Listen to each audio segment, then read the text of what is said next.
Step number one in cutting our fade is determining our lengths. Brian and I had a consultation beforehand, and we've determined the top length is going to be taken down to about a 1.5 blade or a number 1 guard with the lever left open, and the back and sides are going to be taken down to a 0. The term high bald fade refers to the idea that the fade point, the transition from something to nothing and nothing to something, happens high on the head. High? How high is high? Generally speaking, traditional faded haircuts transition from nothing to something and something to nothing at the widest point of the head, at the parietal ridge, the occipital bone, or the widest point of the head.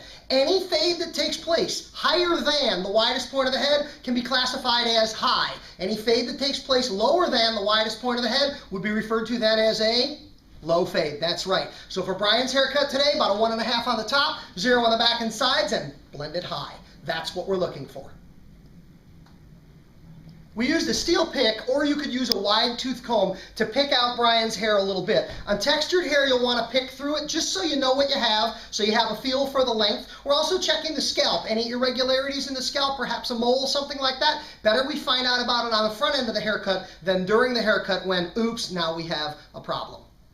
After we've determined our lengths for the haircut and established our fade point or transition area, it's time to cut the top. We said we'd go 1.5-ish. This is a number 1 snap-on attachment guide or guard. I put the teeth in the guard first, I snap it back, and listen.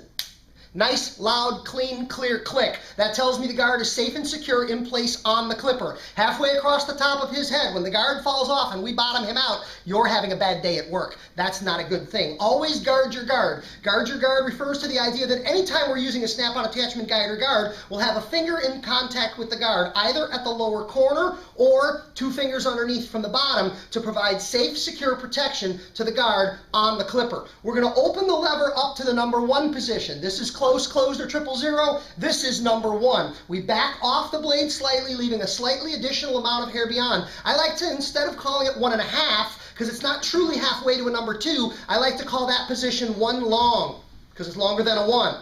We'll call that a 1 long. With the clipper in the 1 long position, with the clipper on and my finger on the guard to guard my guard, I'm going to take the top down to the 1.5 length.